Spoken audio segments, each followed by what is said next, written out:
وہ پیاس لگنے کے باعث نیند سے بیدار ہوئی تھی۔ اس نے بیڈ سائڈ ٹیبل پہ رکھے جگ کو گلاس میں انڈیلا تو خالی جگ اس کا منہ چڑھانے لگا۔ وہ بیزاری سی نہ چاہتے ہوئے بھی اٹھ کر کچن میں پانی پینے گئی تھی۔ شاہینہ نے فریج سے پانی کی بوتل نکال کر منہ سے لگائی ہی تھی جب اسے کسی کی درد سے کہانی کی آواز سنائی دی۔ اس کا ماتھا ٹھٹکا، اس کی چھٹی حس اسے کسی انہونی کا پتہ دے رہی تھی۔ کون ہے وہاں؟ وہ دبے پاؤں آگے بڑھنے لگی تھی جب پیچھے سے کسی نے اس کی گردن دبوچ کر اسے اپنی گرفت میں قید کیا تھا۔ شاہینہ کے ماتھے پر پسینہ بہہ نکلا اور ساری چیخ و پکار گلے میں ہی دب کر رہ گئی۔ وہ کسی قید میں موجود پرندے کی طرح پھڑپڑانے لگی تھی۔ شور مت مچانا ورنہ اچھا نہیں ہوگا۔ میں زخمی ہوں، مجھے اپنے کمرے میں لے چلو ورنہ تمہیں جان سے مار ڈالوں گا، اس کے پیچھے کھڑا شخص اس کے کان میں سرگوشی کرتے کہتا ہے۔ شاہینہ کے ہوش قطع ہو گئے تھے مگر اب اس کی بات ماننے کے سوا کوئی چارہ نہ تھا۔ وہ تیزی سے اس بات میں سر ہلاتی ہوئی اسے اپنے کمرے میں لے گئی۔ گھبراؤ مت، میں تمہیں کوئی نقصان نہیں پہنچاؤں گا، سعد لشاری نے شاہینہ کو خوفزدہ دیکھ کر ہاتھ اٹھاتے ہوئے کہا تھا۔ شاہینہ اسے سہمی ہوئی نظروں سے گھور رہی تھی۔ سعد کے بازو سے خون نکل رہا تھا۔ میرے ہاتھ پر بینڈیج کر دو، اس نے شاہینہ کو تحکم کیا تھا۔ وہ اتنا گھبرائی ہوئی تھی کہ سعد لشاری کی ہر بات فوراً مان رہی تھی۔ اس نے فوراً سعد لشاری کے کہنے پر عمل کیا اور چپ چاپ خاموشی سے سعد کے بازو پر بینڈیج کرنے لگی۔ میرے پیچھے کچھ لوگ لگ گئے تھے، میں زخمی تھا اس لیے تمہارے گھر میں کود گیا۔ میرا مقصد کسی کو نقصان پہنچانا نہیں ہے، تم نے میرا اتنا خیال، اس کے لیے میں تمہارا مشکور ہوں۔ میں بس خاموشی سے یہاں سے چلا جاؤں گا، سعد لشاری نے نرمی سے کہا تھا۔ شاہینہ بغیر کسی تاثر کے اس کی بات سن رہی تھی۔ چچی شاہینہ کے کمرے کے باہر سے گزر رہی تھی جب اندر سے ایک اجنبی مرد کی آواز آتی سن کر چونک گئی۔ چچی نے فوراً دروازہ کھولا تو سامنے کا منظر دیکھ کر دنگ رہ گئی۔ شاہینہ ایک غیر مرد کے ساتھ تنہا کمرے میں موجود تھی۔ اللہ توبہ، تمہارے یہ کرتوت! ارے سنیں، جلدی آئیں، اپنی یتیم بھتیجی کی کرتوت دیکھیں۔ چچی نے شور ہنگامہ مچا کر سارے گھر کو اکٹھا کر لیا تھا۔ سعد لشاری اور شاہینہ اپنی جگہ پر ساکت کھڑے تھے۔ آؤ دیکھ لو اپنی بھتیجی کی کرتوت، کیسے رات کے اندھیرے میں رنگ رلیاں منا رہی ہے۔ چچا صاحب کی زبان گنگ رہ گئی تھی، وہ کچھ کہنے سہنے کے قابل نہیں رہے تھے۔ شاہینہ نے آگے بڑھ کر چچا کا بازو پکڑ کر کہا، چچا ایسا کچھ نہیں ہے، یہ سب ایسا نہیں ہے جیسا آپ لوگ سمجھ رہے ہیں۔ یہ ابھی وہ اپنی صفائی پیش ہی کری تھی جب چچی نے درمیان بات اچک لی۔ ارے رہنے دو بیبی، تمہاری جھوٹی سچی کہانیوں پر یقین نہیں کرنے والے ہم۔ یہ من گھڑت کہانیاں کسی اور کو سنانا، تمہیں رنگے ہاتھوں پکڑا ہے میں نے۔ چچی ہاتھ نچا کر بات کر رہی تھی۔ سعد لشاری نے اپنے دھواں اڑتے چہرے کو ہاتھوں میں تھام لیا تھا۔ ایک بے گناہ لڑکی اس کی وجہ سے اپنے گھر والوں کے سامنے ذلیل ہو کر رہ گئی تھی۔ شاہینہ بے بسی سے پھوٹ پھوٹ کر رونے لگی تھی۔ وہ اپنے حق میں کتنی ہی صفائیاں اور دلیلیں پیش کرتی پر اب کسی کو اس کی بات پر کوئی اعتبار نہیں تھا۔ ارے میں تو کہتی تھی اب بھی وقت ہے، اس سے پہلے کہ مزید بدنامی ہو، اسی لڑکے کے ساتھ نکاح پڑھا کر اسے چلتا کرو۔ اب یہ بدکردار لڑکی میرے گھر میں ایک دن نہیں رہ سکتی۔ چچی نے سب کے سروں پر ایک اور دھماکہ کیا۔ سعد لشاری اور شاہینہ حیرت سے ایک دوسرے کی طرف دیکھتے رہے۔ چچی نے جو کہا کر دکھایا۔ اتنا ہنگامہ ہونے کے بعد شاہینہ اور سعد لشاری کے پاس دوسرا کوئی چارہ نہیں بچا تھا۔ راتوں رات مولوی صاحب کو بلا کر نکاح پڑھوایا گیا اور بغیر کسی پوچھ تاچھ کے شاہینہ کو سعد لشاری کے ساتھ نکاح میں دے کر اس کے ساتھ رخصت کر دیا گیا۔ اپنوں کی اس بے اعتباری نے اسے اندر سے توڑ دیا تھا۔ شاہینہ کی آنکھوں میں نمی تیر رہی تھی۔ وہ گھر سے نکلتے ہوئے چچا یا چچی کو دیکھتی ہی رہ گئی تھی۔ کسی نے اس سے آخری بار ملنا بھی گوارا نہیں کیا تھا۔ شاہینہ کا بس نہیں چلتا تھا کہ سعد لشاری کو گولی مار دے جس کی وجہ سے اس کی زندگی ایک ہی رات میں اتنی بدل گئی تھی۔ اگر مجھے 7 خون معاف ہو تو میں 7 بار ہی تمہارا خون کرنا پسند کروں گی، شاہینہ نے ایک ایک لفظ چبا چبا کر کہا تھا۔ سعد لشاری اسے حیرت سے دیکھنے لگا۔ میں نے ایسا کچھ بھی نہیں چاہا تھا اور پھر مجھے نہیں معلوم تھا کہ یہ سب اس طرح ہو جائے گا، سعد لشاری نے گھر سے نکلتے ہوئے شاہینہ سے کہا تھا۔ شاہینہ نے پلٹ کر سعد لشاری کو تعلق نگاہوں سے گھورا تھا۔ تمہیں تو کچھ بھی معلوم نہیں تھا، رات کے اندھیرے میں پہلے ہمارے گھر میں گھس آئے، پھر مجھ سے زور زبردستی کر کے میرے کمرے تک چلے گئے اور مجھے ہی میرے ہی گھر سے بے دخل کروا دیا۔ تم نے اپنے مفاد کے لیے میرا استعمال کیا اور مجھے ہی برباد کر دیا۔ اب میرے سر پہ جو چھت تھی وہ چھت بھی نہیں رہی۔ شاہینہ کا لہجہ تلخی لیے تھا۔ کون سی چھت اور کون سا گھر؟ جس گھر کی تم بات کر رہی ہو، ان لوگوں کو پہلے ہی بہانا چاہیے تھا تاکہ تمہیں اس جائیداد سے بے دخل کر سکیں جس میں تمہارا حصہ تھا۔ میرا وہاں آنا تو ایک بہانہ تھا جسے وہ شاید سالوں سے تلاش کر رہے تھے، اور وہ بہانہ ہاتھ لگتے ہی ان لوگوں نے تم سے جان چھڑا لی۔ ان سب میں میرا کوئی قصور نہیں ہے۔ وہ لوگ نہ تم پر اعتبار کرتے تھے اور نہ ہی انہوں نے تمہارا اعتبار کیا، ایک بوجھ کی طرح تمہیں ایک انجان آدمی کے حوالے کر کے اپنے سر سے اتار کر پھینک دیا۔ سعد لشاری نے سپاٹ لہجے میں کہتے ہوئے شاہینہ کی خوش فہمیوں کو بت توڑا تھا۔ سعد لشاری کی بات تلخ ضرور تھی مگر وہ کچھ غلط نہیں کر رہا تھا۔ سعد لشاری نے اسے سچ کا آئینہ دکھا کر اپنے ضمیر سے بوجھ اتارا تھا۔ ہاں تم ٹھیک کہہ رہے ہو، مگر یہ موقع ان لوگوں کو تم نے دیا، تمہاری وجہ سے میں بے گھر ہوئی ہوں، شاہینہ نے غصے سے جواب دیا۔ سعد لشاری نے آبرو جھکا کر اسے دیکھا۔ اچھا تمہارے نزدیک نقصان صرف تمہارا ہی ہوا ہے، اور جو تمہیں میرے سر پر زبردستی مسلط کر دیا گیا ہے اس کے بارے میں تمہارا کیا خیال ہے؟ زور زبردستی سے جس طرح تمہارے گھر والوں نے یہ نکاح کروایا، تمہیں کیا لگتا ہے ظلم میرے ساتھ نہیں ہوا؟ سعد لشاری نے اسے کھری کھری سنائی تھی۔ شاہینہ نے منہ کھولے اسے حیرت سے دیکھا تھا۔ تمہارا کون سا نقصان ہوا؟ تمہاری تو لاٹری نکل آئی ہے، مجھ جیسی خوبصورت لڑکی بن مانگی مل گئی تمہیں۔ شاہینہ اسے جتاتی نظروں سے دیکھی تو سعد لشاری نے آبرو جھکا کے طنزیہ انداز میں ہنس کر کہا، اچھا تمہیں بڑی خوش فہمی ہے اپنے بارے میں؟ مجھے پہلی بات تو شادی ابھی چند سال تک کرنی ہی نہیں تھی، اور رہی بات لاٹری نکلنے کی اور تمہاری خوبصورت ہونے کی، تو یہ دونوں باتیں میں نہیں مانتا، مجھے تم جیسی خوبصورت لڑکی نہیں چاہیے تھی۔ شاہینہ کے تن بدن میں آگ لگ گئی تھی۔ سعد لشاری کی سیدھی اور صاف بات نے اسے اندر تک سلگا کر رکھ دیا تھا، کیونکہ اب تم گلے پڑ ہی گئی ہو تو اس گلے پڑے ڈھول کو مجھے ناچار بجانا ہی پڑے گا۔ اب مزید کوئی بحث کیے چپ چاپ خاموشی سے میرے ساتھ چلو، سعد لشاری نے دو ٹوک لہجے میں کہا۔ شاہینہ خاموشی سے اس کے ساتھ چلنے لگی تھی، کیونکہ اب اس کے پاس نہ کوئی دوسرا راستہ تھا اور نہ ہی کوئی منزل، اس لیے اس نئی راہ پر اسے ہر حال میں ایک اجنبی کے ساتھ چلنا تھا۔ سعد لشاری کا بچپن دردناک تھا، اس کے اپنوں نے اسے اتنی تکلیف اور اذیت دی تھی کہ وہ سیدھے سادے معصوم انسان سے ایک گینگسٹر بن گیا تھا۔ سعد لشاری بہت چھوٹا تھا جب اس کے ماں باپ کا انتقال ہو گیا تھا۔ تایا اور چچا نے اس کے باپ کی جائیداد ہتھیا لی اور اس کے ساتھ نوکروں جیسا سلوک کرنے لگے۔ سعد لشاری بھوکا پیاسا نوکروں جیسی زندگی بسر کر رہا تھا، پھر وہ اپنے سے بدگمان ہو کر غلط راستے کا انتخاب کر چکا تھا۔ اب وقت آ گیا تھا جنہوں نے اس کی بے بسی کا تماشا دیکھا انہیں بے بس کرنے کا۔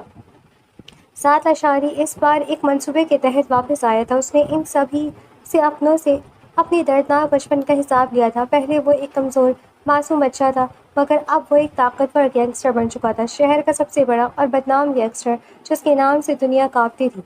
وہ ایک شاندار گھر تھا جس کے سامنے کھڑی شاہینہ حیرانگی سے سعد لشاری کی طرف دیکھ رہی تھی۔ یہ کہاں لے آئے ہو؟ یہ کس کا گھر ہے؟ وہ سعد لشاری سے پوچھ رہی تھی۔ سعد لشاری اپنی پینٹ کی جیب میں ہاتھ ڈالے کھڑا تھا۔ تمہیں کیا لگتا ہے؟ سعد لشاری نے سوال کے جواب میں سوال کیا تھا۔ شاہینہ نے طنزیہ انداز میں کہا، تم سے کیا امید کی جا سکتی ہے؟ پھر کسی نئے گھر میں ڈاکہ ڈالنے کے ارادے سے گھس جاؤ گے، اور اس بار تمہاری اس پلاننگ کا حصہ مجھے بھی بننا پڑے۔ سعد لشاری نے شاہینہ کی بات سن کر اسے غصے سے گھورا تھا۔ اپنے اس چھوٹے دماغ کا کم استعمال کیا کرو، ابھی اتنے برے دن نہیں آئے میرے کہ تمہیں ساتھ لے کر گھروں میں ڈاکہ ڈالوں۔ یہ میرا گھر ہے، سعد لشاری کا گھر۔ شاہینہ نے بے یقینی سے سعد لشاری کو دیکھا تھا۔ میں نہیں مانتی تمہاری کسی بات کو، اس نے لاپرواہی سے کندھے اچکائے تھے۔ اپنی بکواس بند کرو اور چپ چاپ میرے ساتھ چلو، سعد لشاری نے اسے غصے سے تاکید کی تھی۔ شاہینہ نے سینے پر ہاتھ باندھتے ہوئے صاف انکار کیا۔ میں کہیں نہیں جا رہی، مجھے ذلیل نہیں ہونا اندر جا کر، جانے ہی کس کا گھر ہے، میں تمہارے ساتھ اندر جاؤں اور ایک بار پھر اپنا تماشا بناؤں، اس سے تو اچھا ہے میں یہیں کھڑی رہ کر تمہاری ذلیل ہو کر باہر آنے کا انتظار کروں۔ سعد لشاری نے اسے سپاٹ نظروں سے دیکھا اور اس کا بازو پکڑ کر اسے اپنے ساتھ گھسیٹتا ہوا لے گیا۔ سعد لشاری کو اندر آتا دیکھ کر گارڈ سے اسے سلام کیا تھا۔ شاہینہ تعجب سے دیکھتی رہ گئی۔ سعد لشاری اسے ایک کمرے میں لا گیا۔ اب سے یہ تمہارا کمرہ ہے، تم اس کمرے میں آرام سے رہو، کوئی بھی چیز چاہیے ہو تو انٹرکام پہ کال کر کے ملازموں سے منگوا سکتی ہو۔ سعد لشاری اپنی بات کہہ کر جانے ہی لگا تھا جب شاہینہ نے اسے پیچھے سے آواز دے کر روکا تھا، مجھے بھوک لگ رہی ہے۔ سعد لشاری کے قدم وہیں جم گئے تھے۔ وہ پلٹ کر شاہینہ کو دیکھنے لگا، تم فریش ہو کر ڈائننگ ہال میں آ جاؤ، ناشتہ ساتھ ہی کریں گے، اور پھر میں تمہیں کچھ شاپنگ بھی کروا دوں گا، اپنی ضرورت کی کچھ چیزیں خرید لینا۔ سعد لشاری اپنی بات کہہ کر جانے ہی لگا تھا جب شاہینہ اس کی نقل اتارنے لگی، شاپنگ کروا دوں گا، آیا بڑا امیر زادہ۔ سعد لشاری کو وہیں کھڑا دیکھ کر شاہینہ جلدی سے باتھ روم میں گھس گئی تھی۔ سعد لشاری اس کی حرکت پر کھڑا باتھ روم کے دروازے کو گھور رہا تھا۔ شاہینہ فریش ہو کر ڈائننگ ایریا میں آئی تو سعد لشاری وہاں پہلے سے موجود تھا۔ بلیک پینٹ پر پیچ کلر کی شرٹ پہنے وہ کافی ہینڈسم لگ رہا تھا۔ شاہینہ نے گڑبڑا کر اپنی نظروں کا زاویہ بدلا تھا۔ سعد لشاری نے اسے اپنی طرف آتا دیکھ کر بیٹھنے کا اشارہ کیا تھا۔ شاہینہ اسے نظر انداز کرتی آرام سے کرسی کھینچ کر بیٹھ گئی اور اطمینان سے بغیر کسی جھجک اور شرم کے ناشتہ کرنے لگی۔ سعد لشاری کے ہونٹوں پر مسکراہٹ رنگ گئی تھی۔ ناشتہ کر لو پھر میں تمہیں شاپنگ کرا دوں۔ سعد لشاری بریڈ پر جیم لگاتا ہوا شاہینہ سے مخاطب ہوا تھا۔ مجھے کسی کا کوئی احسان نہیں چاہیے، شاہینہ نے تڑاک کر جواب دیا تھا۔ سعد لشاری نے بریڈ کو کھاتے ہوئے تنکیوں سے شاہینہ کو دیکھا تھا۔ یہ لڑکی اس کی سمجھ سے باہر تھی۔ بلا وجہ کے نخرے اور اکڑ سعد لشاری کے صبر کا امتحان لے رہے تھے۔ میں کوئی احسان نہیں کرا، تم میری بیوی ہو اور یہ سب تمہارا شرعی اور قانونی حق ہے۔ پھر جس طرح تمہارے گھر والوں نے تمہیں نکالا، اس وقت تمہارے پاس اتنی مہلت بھی نہیں تھی کہ تم کپڑے اور ضرورت کا کچھ سامان اٹھا لیتی۔ سعد لشاری نے نرمی سے کہا تھا۔ شاہینہ نے تنگ کر جواب دیا، کون سی شادی اور کیسی بیوی؟ یہ سب اس وقت کا تقاضا تھا۔ نہ ہی تم اس شادی کو مانتے ہو اور نہ ہی میں۔ سعد لشاری نے سرد آہ بھری، تمہارے یا میرے ماننے یا نہ ماننے سے کیا ہوتا ہے؟ نکاح تو ہو گیا نا ہمارا۔ اس حقیقت کو نہ تم جھٹلا سکتی ہو اور نہ ہی میں۔ اب بہتر ہے کہ حالات کے ساتھ سمجھوتا کر لیا جائے۔ کچھ وقت لگے گا پھر تم بھی سمجھ جاؤ گی اور میں بھی۔ سعد لشاری نے شاہینہ کی آنکھوں میں آنکھیں ڈال کر کہا تھا۔ شاہینہ پل بھر کے لیے اس کی گہری آنکھوں کے سحر میں جکڑ گئی۔ رشتہ وہ نبھایا جاتا ہے جسے ایک دنیا کے سامنے جوڑا گیا ہو، جسے دنیا بھی جانتی ہو۔ رات کے اندھیرے میں جوڑے گئے رشتے یا تو ناجائز ہوتے یا سوالیہ نشان بن جاتے ہیں۔ کیا یہ دنیا بھی جانتی ہے کہ میں تمہاری بیوی ہوں؟ میری اس دنیا کے سامنے تمہارے حوالے سے کوئی شناخت بھی ہے یا نہیں؟ شاہینہ نے تلخی سے کہا۔ سعد لشاری نے گہری سانس لی اور اس بات پہ سر ہلایا۔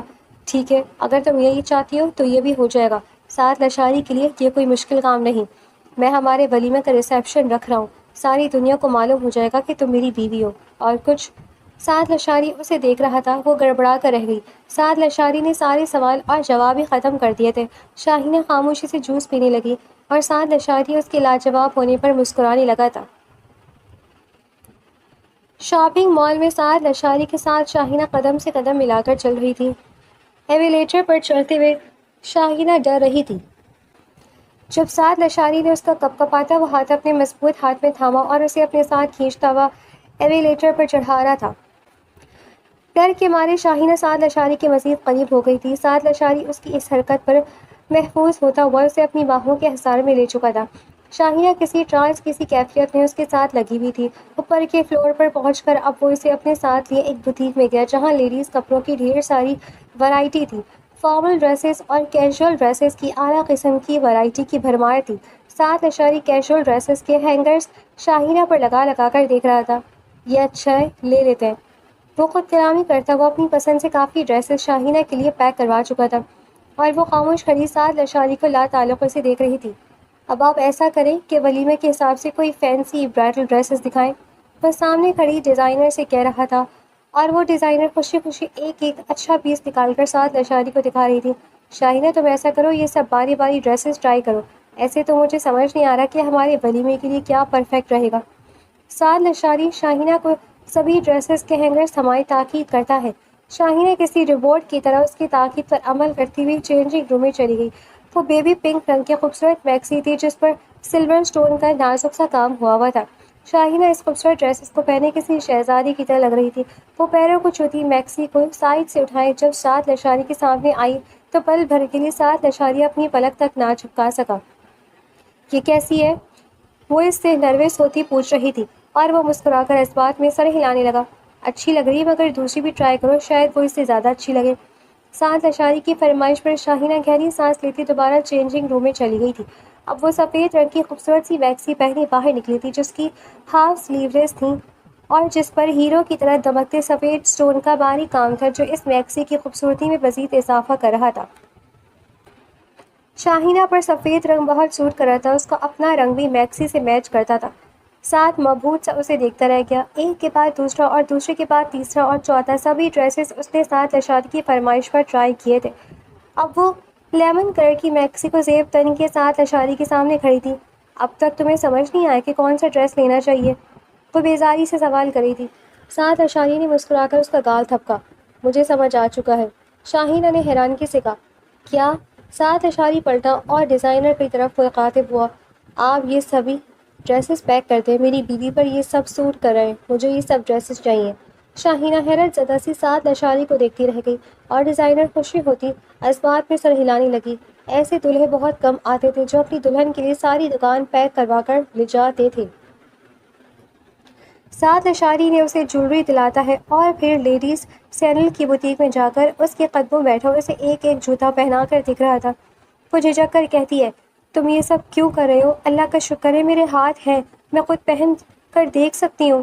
سعد لشاری اس کی بات سن کر ہنسا تھا۔ ہاں اللہ کا شکر ہے کہ تمہارے ہاتھ ہی نہیں زبان بھی ہے، مگر میں نہیں چاہتا کہ میری بیوی کو کوئی غیر مرد ہاتھ لگائے، اس لیے میں خود تمہاری مدد کر رہا ہوں۔ شاہینہ کی نہ کرنے کے بعد بھی سعد نے اس کے لیے بہت کچھ خریدا تھا۔ وہ متحیر سی اسے دیکھتی رہ گئی تھی۔ وہ برابر میں بیٹھے سعد لشاری کو تعجب سے دیکھ رہی تھی جو آرام سے گاڑی ڈرائیو کر رہا تھا۔ تم پاگل تو نہیں ہو؟ پوری دکان خرید لائے۔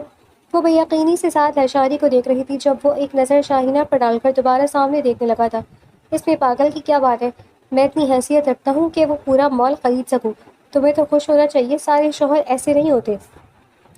سعد لشاری نے اسے سمجھایا تھا۔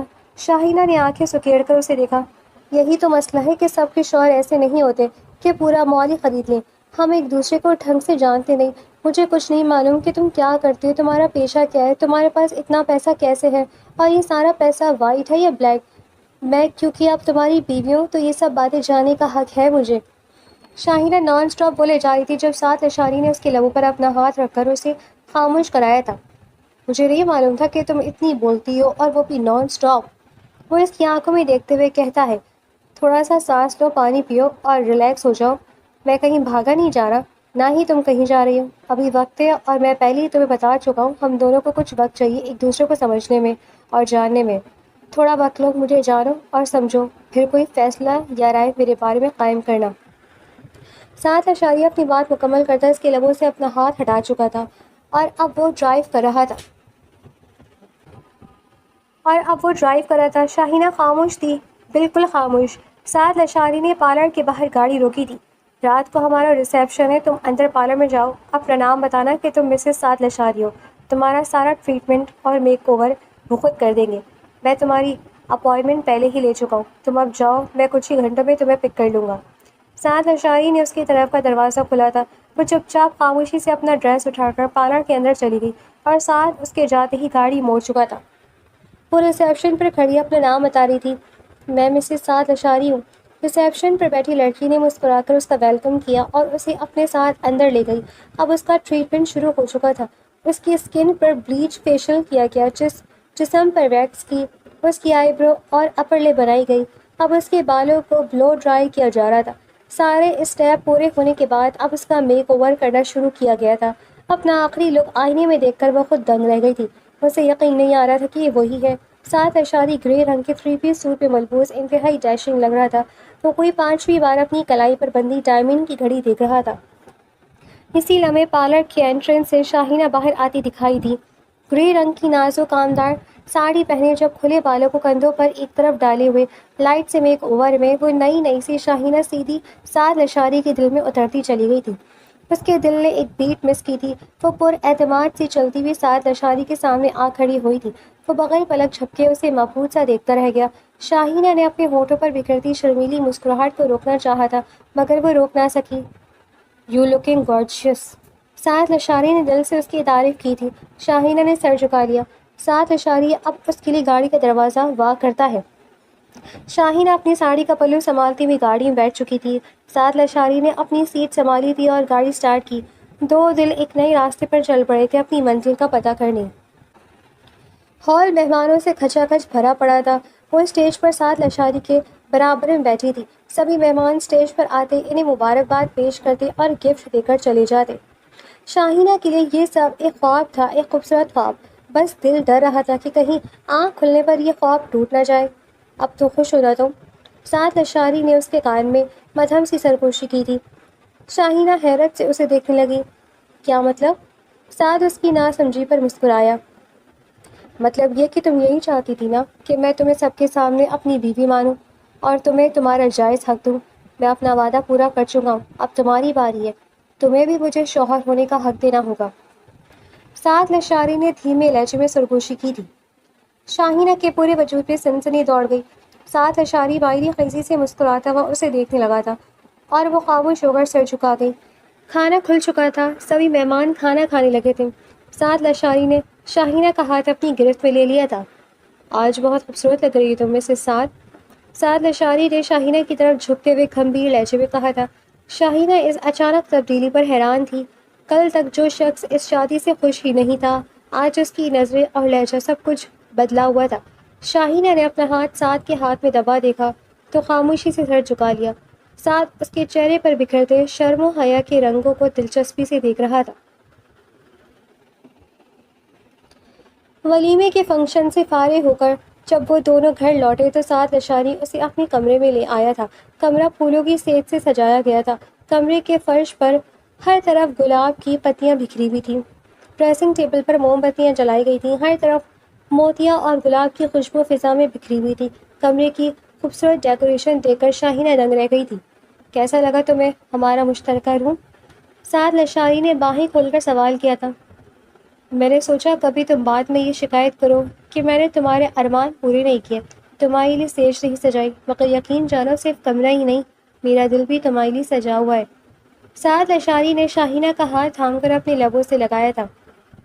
شاہینہ اس اعزاز پر خوشی سے پھولی نہیں سمائی تھی۔ سعد لشاری نے اسے گود میں اٹھا کر بیڈ پر بٹھایا تھا۔ میں جانتا ہوں کہ ہماری نئی شروعات تمہارے لیے اچھی ثابت نہیں ہوئی تھی، مگر مجھے یقین ہے کہ اب یہ آغاز جو کیا گیا ہے تمہارے لیے یادگار ثابت ہوگا۔ میں دنیا کو تمہارے قدموں میں ڈال دوں گا، اگر تم کہو گی تو اپنی جان بھی دے دوں گا، بس میرا ساتھ دینا اور ہر حال میں میرے ساتھ رہنا۔ میں رشتوں اور محبت کے لیے بہت ترساوا ہوں، اور میں جانتا ہوں تمہاری کہانی بھی میری کہانی جیسی ہی ہے، اس لیے ہم ایک دوسرے کا غم بانٹ لیں گے اور ایک دوسرے کی کمی کو پورا کریں گے۔ جب دو ادھورے لوگ ملتے ہیں تو وہ مل کر مکمل ہو جاتے ہیں۔ وہ شاہینہ پر جھکا مدہوش سا کہہ رہا تھا۔ شاہینہ نے اپنی آنکھیں سختی سے بند کر لی تھی۔ وہ دونوں اپنی زندگی کی ایک نئی شروعات کر چکے تھے، ایک نئی اور پرسکون زندگی کی شروعات۔ ان کی شادی کے بعد وہ ان کی پہلی خوشگوار صبح تھی جب وہ دونوں ساتھ میں بیٹھے ناشتہ کر رہے تھے۔ سعد لشاری اسے اپنے ہاتھوں سے کھلا رہا تھا اور وہ مسکراتے ہوئے اسے منع کر رہی تھی۔ بس میرا پیٹ بھر گیا، مجھ سے اور نہیں کھایا جائے گا۔ شاہینہ نے اسے روکا تھا، مگر وہ نوالا ہاتھ میں لیے اسے کھلانے پر بزد تھا۔ اس سے زیادہ تو تم پہلے دن کھا رہی تھی جب یہاں آئی تھی، نہ کوئی شرم تھی نہ جھجک، اور اب اتنا شرما رہی ہو۔ اسی وقت پولیس والے ہال سے اندر آتے دکھائی دیے تھے۔ شاہینہ حیرانگی سے سعد لشاری کو دیکھنے لگی۔ سعد نے اس کے کندھے پر ہاتھ رکھ کر اسے تسلی دی تھی۔ تم پریشان مت ہونا، میں سب سنبھال لوں گا۔ پولیس والے قریب آ کر سعد لشاری کو اریسٹ وارنٹ دکھا رہے تھے۔ ہمارے پاس آپ کے خلاف اریسٹ وارنٹ ہے، آپ کو ہمارے ساتھ چلنا ہوگا سعد لشاری۔ سعد لشاری کے ہاتھوں پر ہتھکڑی باندھی گئی تھی۔ شاہینہ پریشانی سے سعد لشاری کو دیکھنے لگی تھی۔ وہ حیرت سے پولیس آفیسر کو مخاطب کرتی ہے، آپ میرے شوہر کو کس جرم میں گرفتار کر رہی ہیں؟ شاہینہ کے طلق ہونے پر سعد لشاری بے چین ہوا تھا۔ پولیس آفیسر نے غصے سے شاہینہ کو دیکھا تھا۔ آپ کا شوہر شہر کا سب سے بڑا گینگسٹر ہے، یہ جرم کیا کم ہے؟ اور اگر باقی کی تفصیل جانتی ہیں تو ان کے نام درج ہوئی فائل دیکھ لیں، آپ کو علم ہو جائے گا۔ پولیس آفیسر نے سپاٹ لہجے میں جواب دیا تھا۔ شاہینہ بے یقینی اور حیرت کے سمندر میں ڈوبی سعد لشاری کو دیکھتی رہ گئی، جو شاہینہ کی آنکھوں میں تیرتے سوالوں کو بآسانی پڑھ چکا تھا۔ شاہینہ، میرے بارے میں بغیر تصدیق کیے کوئی رائے قائم نہیں کرنا، میں تمہیں سب سچ بتاؤں گا اور میں صبح تک واپس آ جاؤں گا، میرا انتظار کرنا، میں واپس آ کر تمہارے سارے سوالوں کے جواب دوں گا، مجھ سے بدگمان نہ ہونا، میرا انتظار کرنا شاہینہ۔ وہ آخری بار جاتے جاتے پلٹ کر شاہینہ کا ہاتھ تھامے کہہ رہا تھا، اور وہ پھترائی ہوئی آنکھوں سے سعد لشاری کو دیکھ رہی تھی۔ ابھی تو اس نے خواب دیکھنے شروع کیے تھے، ابھی تو اس نے سعد لشاری کے ساتھ نئی زندگی کی شروعات کی تھی، پھر یہ اس کی زندگی میں کیسا ہوا، کیا اور کیسا جھونکا آیا جو سب کچھ بہا کر اپنے ساتھ لے گیا؟ اس کی ساری امیدیں، سارے خواب کسی کانچ کی طرح ٹوٹ کر بکھر گئے تھے، اور وہ خود بھی زمین پر بیٹھی چلی گئی۔ دل میں درد کی لہر اٹھ رہی تھی جو دل کے گوشے پر ہتھوڑے مار رہی تھی۔ شاہینہ کانپتے دل کے ساتھ ٹی وی پر چلتی نیوز سن رہی تھی جس میں سعد لشاری کے گینگسٹر ہونے کی خبر چل رہی تھی۔ کافی لوگوں کے قتل کا اس پر الزام تھا۔ شاہینہ کا دل خون کے آنسو رو رہا تھا۔ سعد لشاری نے اب تک اسے اپنے بارے میں کوئی ایسی بات نہیں بتائی تھی جس کی وجہ سے وہ اسے مشکوک سمجھتی، اور نہ ہی شاہینہ نے اتنے وقت میں اس کے اندر کوئی ایسی بات محسوس کی تھی سوائے اس رات کے جب سعد لشاری اس کے گھر پہلی بار آیا تھا۔ اس وقت اس کی حرکت کچھ مشکوک لگی تھی۔ شاہینہ اپنا سر پکڑے بیٹھی تھی، اس کا دماغ یہ سوچ سوچ کر پھٹنے لگا تھا۔ کئی دن گزر گئے تھے سعد لشاری کو پولیس کی حراست میں رہتے ہوئے، اور پھر بالآخر اس کی ضمانت ہو چکی تھی۔ شاہینہ اداس بیٹھی باہر کے دروازے کو تک رہی تھی جب وہاں سے سعد لشاری اندر داخل ہوا۔ شاہینہ بے یقینی سے اسے دیکھنے لگی تھی۔ اسے لگا یہ اس الویژن خیال ہے، مگر سعد اس کے پاس کھڑا مسکرا رہا تھا۔ اس کی شیو ہلکی ہلکی بڑھی ہوئی تھی، اس کی آنکھوں میں تھکن تھی۔ شاہینہ نے ہاتھ بڑھا کر سعد لشاری کو محسوس کیا، ایسے جیسے تصدیق کرنا چاہ رہی ہو کہ یہ اس کا خیال ہے یا وہم۔ سعد اس کی حرکت پر مسکرا رہا تھا۔ میں حقیقت میں تمہارے سامنے ہوں، یہ کوئی خواب نہیں ہے۔ سعد لشاری نے اسے اپنی طرف کھینچ کر شاہینہ کو خیال کی دنیا سے باہر نکالا تھا۔ شاہینہ غصے سے اسے کھونے لگی۔ تم ایک نمبر کے ذلیل اور خبیث آدمی ہو۔ وہ غصے سے سعد لشاری کا گریبان پکڑ کر جھنجھوڑ رہی تھی۔ سعد لشاری خاموشی سے اسے سن رہا تھا۔ تم نے مجھے دھوکہ دیا، پہلے دن سے مجھ سے جھوٹ کہا، مجھ سے اپنی اصل شناخت چھپائی، اپنا یہ گندا پیشہ چھپایا، مجھے دھوکہ دیا، میری زندگی برباد کر دی۔ بتاؤ کیوں کیا تم نے ایسا؟ بتاؤ تمہیں میری زندگی کے ساتھ کھیل کر کیا ملا؟ بتاؤ تمہیں ان معصوم لوگوں کی جان لے کر کیا ملا؟ تم اتنے گناہ کرنے کے بعد بھی اتنے مطمئن اور پرسکون کیسے ہو سکتے ہو؟ تمہارا ضمیر تمہیں ملامت نہیں کرتا ہے؟ رات کو تمہیں نیند کیسے آ جاتی ہے؟ تم نے اتنی زندگیاں برباد کر دی، تمہیں کیا ملا؟ کیا حاصل کر لیا یہ بلیک منی سے کمایا گیا پیسہ، یہ گھر؟ تم ایک غلط اور ناجائز زندگی گزار رہے ہو، تمہیں تو خوف خدا بھی نہیں ہے۔ کیا منہ دکھاؤ گی آخرت میں؟ کیا جواب دو گی رب کو؟ وہ سعد لشاری کا گریبان پکڑے سخت لہجے میں کہے جا رہی تھی، اور وہ خود پر ضبط کیے سن رہا تھا۔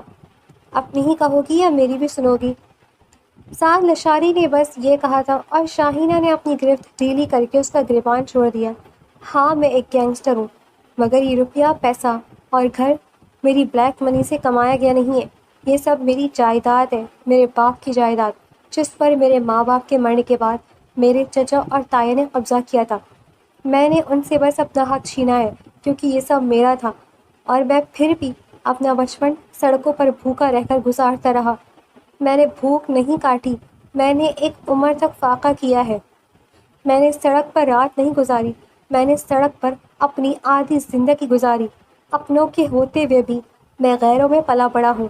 میرے جیسا محبت اور خواہشوں کو ترسا ہوا بچہ گینگسٹر نہیں بنے گا تو اور کیا بنے گا؟ جس کے سر پر ماں باپ کا ہاتھ نہ ہو، نہ اسے یہ دنیا کتا بناتی ہے۔ اور یہ بات تم سے بہتر اور کون سمجھ سکتا ہے؟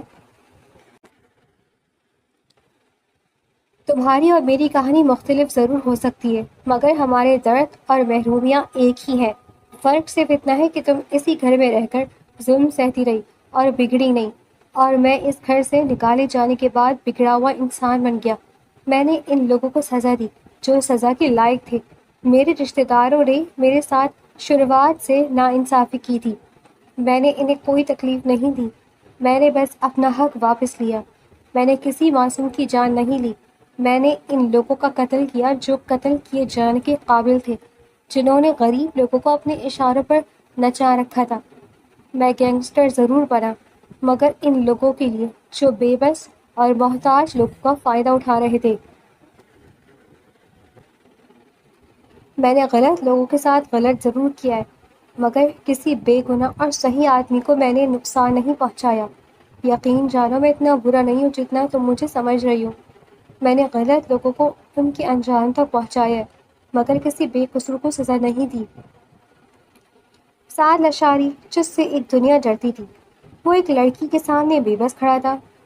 میں اگر غلط ہوتا تو آج آزاد نہیں ہوتا۔ جن لوگوں کو ان کا حق دلایا تھا، آج انہی لوگوں کی وجہ سے میں سلاخوں سے باہر ہوا ہوں۔ اگر تم کہو تو میں سب کچھ چھوڑ دوں گا، تمہارے لیے ساری دنیا کو چھوڑ دوں گا، بالکل ویسا انسان بن جاؤں گا جیسا تم چاہتی ہو، اپنے آپ کو تمہارے جیسا نیک اور معصوم بنا لوں گا۔ بس تم ایک بار کہہ کر تو دیکھو، مجھے مارو، مجھ سے روٹھو، پر خاموش مت رہو۔ سعد لشاری کے لہجے میں التجا تھی۔ شاہینہ نے اس کی آنکھوں میں دیکھا جہاں سچائی تھی، اور اس نے اس بات میں سر ہلایا۔ ٹھیک ہے، تو چھوڑ دو یہ دنیا جو تمہارے کردار پر سوال اٹھاتی ہے، چھوڑ دو یہ شان و شوکت۔ مجھے ایسا پیسہ نہیں چاہیے جس کے ہونے پر سوال ہو، مجھے یہ عیش و آرام نہیں چاہیے، مجھے ایک سیدھی سادی اچھی پرسکون زندگی چاہیے جس میں یہ ڈر نہ ہو کہ کل پھر کوئی پولیس آفیسر آ کے تمہارے ہاتھوں میں ہتھکڑی لگائے گا اور تمہیں کہے اور کہیں لے جائے گا۔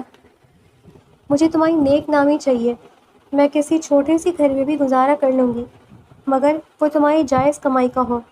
میں بنگلوں میں رہنے کے خواب نہیں دیکھتی، مجھے بس تمہارا ساتھ چاہیے۔ تم اس غلط دنیا کو چھوڑ دو، ہم اپنی چھوٹی سی نئی دنیا بسا لیں گے۔ سعد لشاری نے اس کا ہاتھ تھاما۔ میں وعدہ کرتا ہوں جیسا تم کہو گی ویسا ہی کروں گا، بس تم میرے ساتھ رہنا۔ سعد لشاری نے شاہینہ کو اپنے سینے سے لگا لیا اور وہ سعد لشاری کے سینے سے لگی رونے لگی۔ تمہیں نہیں معلوم میں نے یہ چند دن کیسے گزارے ہیں، میں کتنا ڈرتی رہی ہوں۔ اگر تمہیں کچھ ہو جاتا یا تم واپس نہ آتے تو میں کیا کرتی، میرا کیا ہوتا؟ ابھی تو تمہارے ساتھ زندگی شروع کی تھی، ابھی ہی اپنی آنکھوں سے یہ خواب نوچنا پتہ ہے کتنا دردناک تھا میرے لیے۔ وہ سعد لشاری کے سینے سے لگی سسک رہی تھی۔ سعد لشاری نے اسے خود میں بھیج لیا تھا، وہ جتنا اسے خود میں سمیٹتا وہ اتنی ہی سمٹی جاتی۔ میں کیسے نہ آتا، مجھے تو آنا ہی تھا تمہارے لیے، اپنے لیے اور ہمارے ہونے والے بچوں کے لیے۔ سعد لشاری نے شرارت سے کہا تھا تو شاہینہ روتے روتے ہنس پڑی۔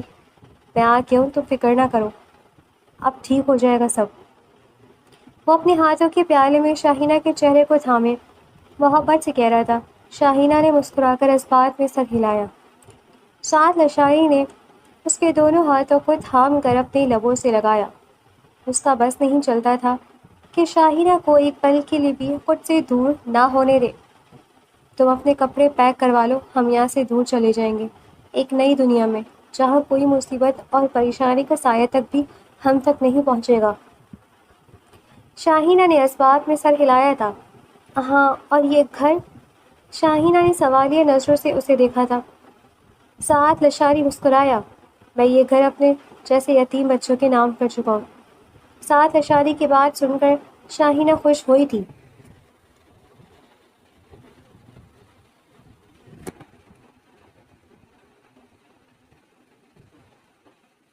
چند سالوں بعد وہ لکڑیوں سے بنا ایک چھوٹا سا خوبصورت گھر تھا۔ گھر کے لان میں شاہینہ پودوں کی کیاریاں ٹھیک کر رہی تھی۔ سعد لشاری ایپرن پہنے کچن میں کھڑا کوکنگ کر رہا تھا۔ شاہینہ نے ہاتھوں پر لگی مٹی کو جھاڑا اور اٹھ کر لکڑی سے بنے گھر کے اندر گئی۔ کیا بنا رہی ہو؟ شاہینہ نے گھر میں پھیلی کھانے کی خوشبو سے لطف اندوز ہوتے ہوئے کہا تھا۔ سعد لشاری نے فرائنگ پین کو پکڑے مسکرا کر جواب دیا، چکن میکرونی اور ساتھ میں چکن فجیتا۔ شاہینہ نے فریج سے پانی کی بوتل نکالی اور منہ سے لگائی ہی تھی جب سعد لشاری نے پیچھے سے اسے اپنی باہوں کے گھیرے میں لے لیا تھا۔ وہ چونک کر اسے دیکھنے لگی۔ تم بھی سعد کہیں بھی شروع ہو جاتے ہو، شاہینہ نے اسے ٹوکا تھا۔ سعد لشاری نے تعجب سے کہا، کہیں بھی سے کیا مراد ہے؟ یہ ہمارا گھر ہے اور اس گھر میں تمہارے اور میرے سوا ہے ہی کون؟ سعد لشاری اس کے کندھے پر اپنی ٹھوری ٹکائے کہہ رہا تھا۔ شاہینہ اس کی بات سن کر ہنسی۔ پھر بھی جگہ اور موقع محل بھی دیکھا جاتا ہے، یہ کچن ہے اور آپ کو کچن میں بھی رومانس سوچ رہا ہے۔ شاہینہ نے اسے یاد دہانی کرائی۔ سعد کے ماتھے پر بل پڑے، اس نے اپنی گرفت ڈھیلی کر دی اور پیچھے ہٹ گیا۔ حد کرتی ہوں، اپنی بیوی کے ساتھ میں رومانس بھی نہیں کر سکتا۔ لڑکیوں سے پوچھو، ترستی ہیں وہ کہ ان کا شوہر رومانٹک ہو، اور تم جب بھی پاس آؤ تو مجھے یوں نہیں دور کر دیتی ہو۔ وہ حقیقی معنی میں خفا ہو گیا تھا۔ شاہینہ نے فریج میں بوتل رکھی اور سعد لشاری کی طرف پلٹی۔ تم تو خفا ہی ہو گئے۔ وہ مسکرا کر سعد لشاری کے اترے چہرے کو دیکھ رہی تھی۔ سعد منہ پھلائے کہتا ہے، تم چاہے کچھ بھی کہو اور میں ناراض بھی نہ ہوں۔ وہ ایپرن اتار کر کیبنٹ میں رکھ رہا تھا۔ شاہینہ نے چولہے پر چائے کا پانی چڑھایا تھا۔ اچھا نہ بس کرو، اب سوری بابا، آج کے بعد ایسا کچھ نہیں کہوں گی۔ وہ سعد کے سامنے کان پکڑے کھڑی تھی۔ سعد کو ہنسی آ گئی اور وہ ایک بار پھر شاہینہ کو باہوں کے گھیرے میں لے چکا تھا۔ تم بھی کیا یاد رکھو گی، کیسا بڑے دل والا شوہر ملا ہے۔ وہ اپنی ہی تعریف کر رہا تھا۔ شاہینہ نے اس بات میں سر ہلایا۔ ہاں یہ تو ہے، چلو اب لنچ کر لیتے ہیں، شام کو تمہیں ریسٹورینٹ پر بھی جانا ہے۔ شاہینہ اور سعد لشاری مل کر اب ٹیبل پر کھانا لگا رہے تھے۔ شاہینہ نے چائے کی آنچ دن پر کر دی تھی اور سعد لشاری گھڑی کو دیکھتا ہوا کہتا ہے، چلو آ جاؤ اب کھانا کھا لیں، پھر بچوں کو اسکول سے پک بھی کرنا ہے۔ شاہینہ جلدی سے سعد لشاری کے برابر میں کرسی کھینچ کر بیٹھ گئی تھی۔ اب وہ دونوں ایک ہی پلیٹ میں کھانا کھا رہے تھے۔ ویسے جواب نہیں سعد تمہارا، تم کوکنگ بہت اچھی کرتے ہو۔ شاہینہ نے کانٹے سے میکرونی کھاتے ہوئے اسے داد دی تھی۔ سعد لشاری نے ہاں میں سر ہلایا۔ ہاں جانتا ہوں، اس لیے کوکنگ کرتا ہوں اور آگے بھی کوکنگ میں ہی کرتا رہوں گا۔ تم اس ذمہ داری سے میری طرف سے عمر بھر کے لیے آزاد ہو۔ سعد کی بات سن کر شاہینہ نے کندھے اچکائے۔ ٹھیک ہے، کوکنگ تو میں بھی کر سکتی ہوں مگر تم جیسی نہیں کر سکتی۔ شاہینہ کی بات پر دونوں ساتھ مل کر ہنسے تھے۔ کھانے کے بعد وہ دونوں برتن سمیٹ کر رکھتے ہیں۔ شاہینہ نے تیزی سے برتن دھو کر کیبنٹ میں لگائے۔